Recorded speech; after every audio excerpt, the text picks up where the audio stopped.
Hello everyone, I'm Majdi Abu Najm. I'm a faculty member at the Department of Land, Air and Water Resources at University of California, Davis.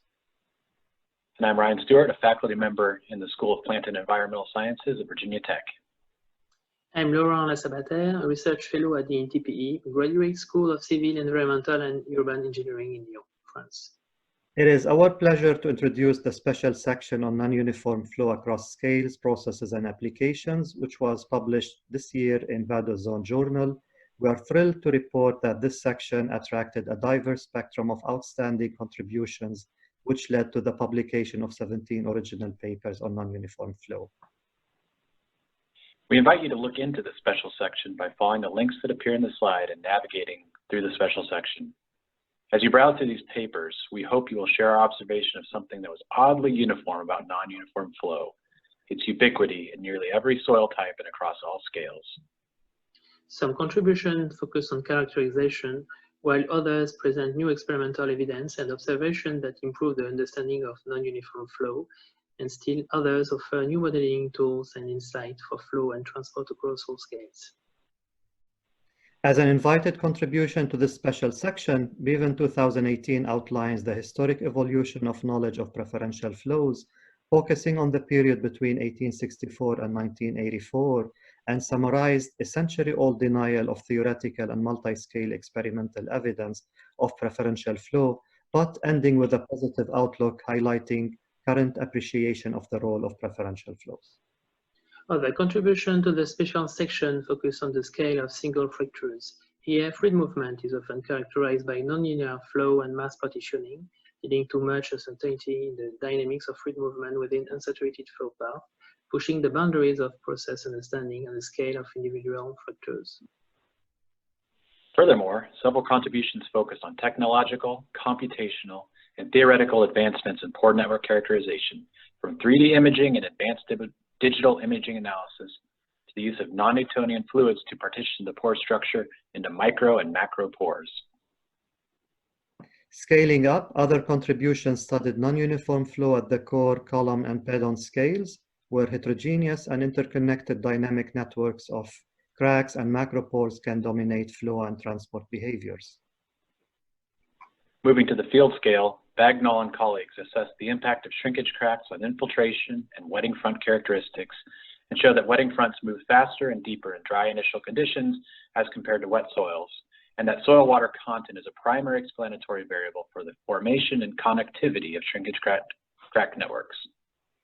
Some studies reinforce the notion that improved parameterization and new conceptual models for dual or multiple domain representation are of high impact to the modeling of non-uniform flow and transport. The special issue received 3 outstanding model contributions, one of which applied the viscous flow approach as a theoretical framework for investigation of push-out old water, while the other 2 advanced multi-domain models and facilitates conceptual separation between matrix and fast flow domains of the soil profile. Franking and colleagues provided the visual evidence of microbial hotspots along and adjacent to preferential flow pathways, and adding the accumulating experimental evidence of the active and dynamic biophysical function of preferential flow pathways.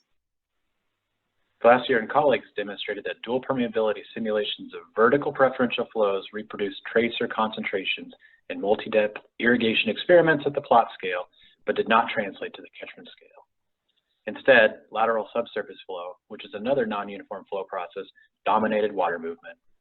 Deman and colleagues highlighted the importance of advancing research on seasonally frozen soils, where infiltration rates can strongly be reduced by thin layers at high saturations as compared with unfrozen conditions. Altogether, these articles advance the collective understanding of non-uniform flow processes. They represent a compelling compendium of the state of the science. And we encourage you to check those amazing contributions.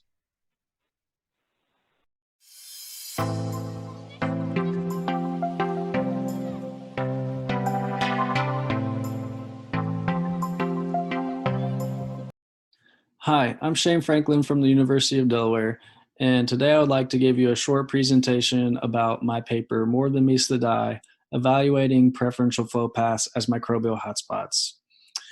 Preferential flow has been studied for decades as they play a key role in contaminant transport, but most of this research has focused on the physical properties of the flow paths, resulting in very little information on the processes that are actually taking place within the flow paths. Oftentimes, these flow paths will be dyed with blue food coloring to expose their locations, but further examination is rarely done. So in this work, we take a peek inside preferential flow paths, and our results suggest that there may be more to these pathways than we previously thought. So with that in mind, let's get started. Our motivation for this work comes from Bunt et al. 2001, where they showed that preferential flow paths contained higher contents of carbon, nitrogen, and microbial biomass. However, high biomass does not necessarily equate to high activity. So in order to investigate this further, we monitored oxygen saturation along artificially created preferential flow pathways. Our objectives were to determine if flow paths could function as microbial hotspots and to determine hydrology's role in the development of these, and also to demonstrate the feasibility of using oxygen-sensitive optodes to monitor oxygen depletion by microbes along these flow paths. To create preferential flow scenarios, contrasting fine and coarse sand textures were packed into 3 unique configurations. A soil slurry containing the native microbial community and a glucose addition was flowed through the sand. You can see here accumulation along the interfaces of the sand. Oxygen saturation was monitored using the VisiSens camera from Presens. Oxygen depletion served as a proxy for both the intensity and location of microbial activity. So what do we find? The images you see here are from 3 separate treatments at independent time points. The darker the color shown, the more oxygen depleted the area is. For each of these 3 scenarios, we've taken images at 15-minute intervals and composed them into time-lapse videos, but unfortunately for this presentation, I could not get them to cooperate with me. So if you'd like to watch them, please see the supplementary info for the paper. Nonetheless, these images clearly show that flow regime played a key role in the distribution of oxygen depletion. Here, the top row of images shows the average of all the images we took at 15-minute intervals. The bottom shows the positioning of oxygen depletion within the textural makeup of the chambers that we've packed with these sands. And this comes from this black rectangle this oxygen pattern does. And so what we find is that oxygen consumption is occurring in localized, distinct regions for A and C. And for B, we have found that this oxygen depletion pattern is very similar to that of aggregates, in which case oxygen consumption is outpacing oxygen diffusion. And you can see Sexton 1985 for a comparison on that.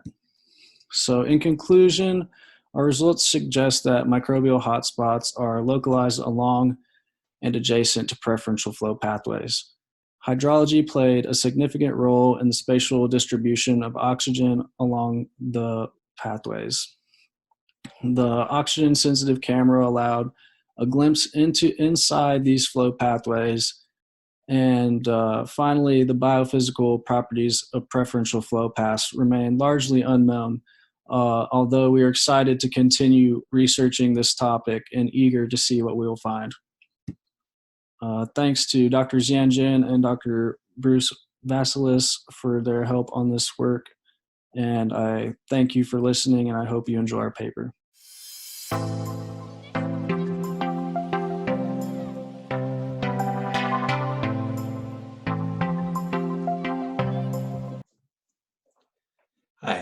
I'm Ryan Stewart, and today I'm going to talk to you about my 2019 paper in Vadosome Journal, A Generalized Analytical Solution for Preferential Infiltration in Wetting. This publication was motivated by the many observations of preferential flow that other researchers have been making for decades, where, for example, people go out and do dye staining tests and see that much of the flow is concentrated through relatively small areas of the soil profile and is associated with features like macropores that exist in the soil. In my own PhD research, I worked with shrink soils and looked at water partitioning and rainfall partitioning between the soil matrix and shrinkage cracks that formed and acted like macropores. And I got interested in the question of, can we describe processes like this, where we have water ponding up and running off in part of the domain and then being intercepted and infiltrated in more permeable parts of the domain? This work relies on the Green and Amp model, which now is over 100 years old, but continues to be very useful both in teaching and pedagogy, as well as in generating new insight in soil physics. The Green and Amp model has just a couple of parameters like saturated water content, initial water content. That N sub E term is the available pore space. There is a wetting front potential term here indicated with H sub F. The saturated hydraulic conductivity, or K sub S of the soil, is an important property, as is the depth of the wetting front, indicated by the symbol L here. One of the solutions of the Green and Amp equation for one-dimensional vertical flow is shown here. It's a handy equation. All these parameters can be constrained or estimated. The downside is that we have an expression where time is an explicit function of the depth of the wetting front, L. And so a couple of years ago, Selker and Ausselin came out with a paper in Water Resources Research where they took this equation, made an approximation, flipped it around so that now the depth of the wetting front, L, is an explicit function of elapsed time, T. And so this approximation is what I use in the 2019 Vadosome paper. I had a couple of objectives in this paper. One was to apply those Green Amp concepts to model preferential flow in a soil with macropores, and then estimate the relative wetting depths in the macropore domain versus the matrix under the assumption that there's no water transfer happening between domains. To describe the concept here, the soil is made up of distinct matrix and macropore domains. Here, the matrix is indicated with the matrix sign, the macropores are the MP, so these are separate domains. The matrix may have some initial water content associated with it. And we describe the relative volume fractions of these domains using a partition coefficient known as beta. We're going to assume the precipitation falls on the surface at a constant rate, and we can conceptualize 3 time domains that happen. Early on, before the time of ponding in the matrix, all the water that falls onto the surface is either going to move into the macropores or the matrix in proportion to the relative areas of those 2 domains. As time goes on, the matrix will start to pond. That water is going to pond up on the surface and then be routed into the macropore domain. And if conditions are right and time goes on long enough, we can get to a situation where now we've exceeded the infiltration capacity of the macropore domain. Ponding will occur there and will start to connect to deliver overland flow at larger scales. To generalize a solution, we do a handy trick where we take time and normalize it by properties of the soil matrix. Properties like the hydraulic conductivity of the soil matrix, what I'm going to call K sub M, the available matrix pore space, N sub M, and the wetting front potential of the matrix, H sub F M. And what this does is takes time and puts it in a non-dimensional form so we can generalize it across different soils and different conditions. In terms of the model outputs, it describes relative preferential flow, which is just how much cumulative infiltration is there in the macropore domain versus that in the matrix. And the relative depth of infiltration, what I'm going to call lambda, is a function of the relative volumes of those 2 domains, that relative cumulative infiltration of the 2 domains, and this term N sub M over N sub F, which is how much pore space is available in the matrix versus in the macropore domains. Jumping to some results, this is showing that relative depths of infiltration in the macropores versus matrix. I've modeled here 3 rainfall intensities, and they've all been normalized relative to the hydraulic conductivity of the matrix. In the upper figure, the volumetric coefficient 0.05, and the bottom 0.25, and the x-axis is normalized time. And so we find that preferential flow increases with rainfall intensity. Makes sense. More rainfall intensity, we're going to have ponding in the matrix domain earlier, and that's going to deliver more water into the macropore domain. If we have more macropores or greater volumetric proportion, we also see more preferential flow. And as the storm duration increases or the time of the event increases, we also see more preferential flow. In terms of the relative wetting depth, that lambda term, and again, this is just the depth of wetting in the macropores versus the matrix, we have snapshots here at 2 times, tau equals 0.1 and 1. And on our x-axis, we have the relative pore space available in the matrix divided by that in the macropores. And what we find is that the relative wetting front depth increases with rainfall rate. Again, this is intuitive. If it's raining harder, we're going to have more ponding sooner, more water being delivered into the macropores, and that's going to drive greater depth of wetting in that domain. But counterintuitively, at least to me, was as we see as the volumetric fraction of the macropore domain, or that beta coefficient increases, the relative wetting front depth actually decreases. So more macropores, or at least a greater volume of macropores, translates to less relative wetting in that domain. Finally, the model was compared with Hydrus 1D. Hydrus 1D was run with a dual permeability, tested 3 soil types, and then 2 precipitation rates, where the precipitation rate was both 3 and 7.5 times that matrix hydraulic conductivity.